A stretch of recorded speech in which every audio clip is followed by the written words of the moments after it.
这是警方打捞被害人碎尸的现场，凶手只因购买的商品质量不行，就将销售员肢解成无数块。话不多说，先赞后看，养成习惯。我们发车了。时间：2012年5月20日。地点：四川省德阳市绵竹市天池小区。最近住在天池小区里的老张家出了一些怪事，他家每天时不时会钻出一股难闻的恶臭。就臭味了，就是腥气味道。哎呀，这样躺一下来过后，咋整个这味道就大多了。就在老张疑惑之际，楼上外出几天的女主人李珍回到了家里，她发现自家的洗衣机发出一股难闻的味道。出于好奇，李珍打开了洗衣机盖，不出意外，该出意外了。打开洗衣机后的李珍当场就被恶心吐了。为啥？因为洗衣机里有着上百斤的烂肉，同时还有一些细小的蛆虫在上面蠕动。正在此时，李珍60岁的老公杨华元回到了家中。他告诉妻子，前几天跟朋友从外面偷了一头猪，因为家里没有冰箱，所以他就把这些猪肉切开后放进了洗衣机内。没想到仅仅过了2-3天，这肉就开始发臭了。你自己拿去料，他说的我把饭吃了去料，人不说人得擦黑碗去料。吃过晚饭，杨华元一个人将洗衣机里成千上百斤的臭肉装了满满2大蛇皮口袋。当天晚上，杨华元的妻子跟儿子以及未过门的儿媳3人一起将这2大包臭肉扔出了门。按理说杨华元家这发臭的猪肉丢了，这事情就结了呀。可楼下的老张却说，这臭味不仅没有消失，并且自家厨房天花板的缝隙里还渗出了暗红发臭的血水。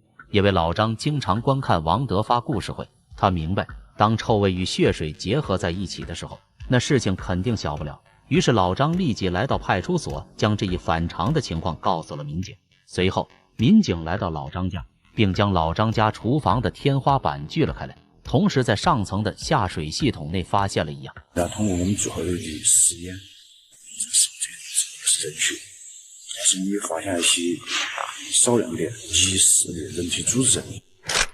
这时候警方突然想起了一桩报警记录，原来在几天前，有一名女性到派出所报案，称其姐姐王秀失踪了，而失踪地点正是现在民警所处的天池小区。据了解，王秀时年38岁，安徽人，几天前曾在汉旺一带推销抽油烟机的清洁剂。5月18日，王秀与妹妹来到天池小区推销清洁剂，两人约定晚上9点在小区门口碰面。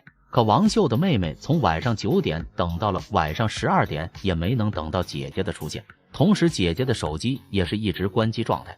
为了证实下水道里的血迹是否属于王秀的，警方提取了王秀妹妹的血样进行了 DNA 比对，结果证实下水道里的血迹正是属于失踪人员王秀的。警方没有迟疑，他们立即逮捕了杨华元，并向他询问案情。可杨华元如同母牛不生崽的模样，简直是牛逼坏了。警方没有跟他继续废话，直接拿着搜查令来到其家进行搜查。当警方来到杨华元家，发现其卧室的床板下还藏着4瓶未开封的清洁剂，种种迹象表明王秀在失踪前曾来到过杨华元家。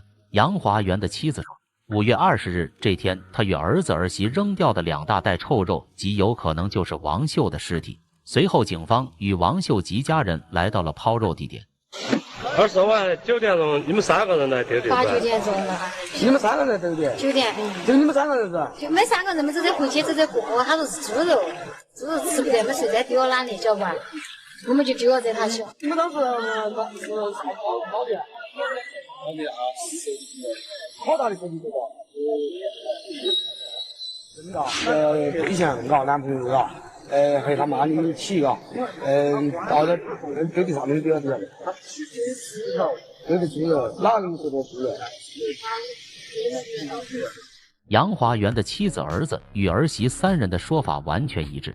随后被河水冲散的尸块被警方一一找到。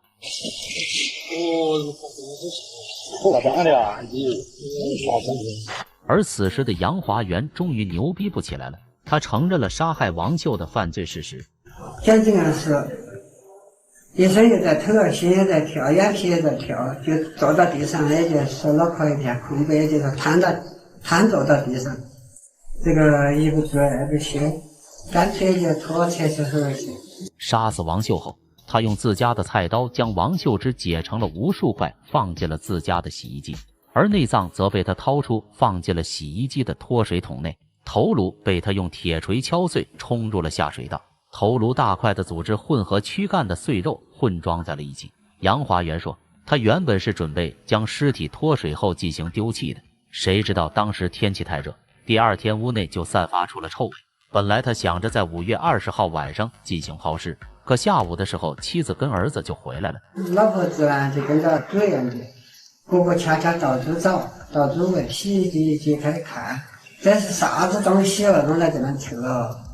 看我哭的咋，我也听到，我还有啥子啊？我摆跟猪拿几个打火磕，那就给我磕到很个臭，你赶紧给我弄出来水了。杨华元的谎言差点让一家人成了这桩惨案的帮凶。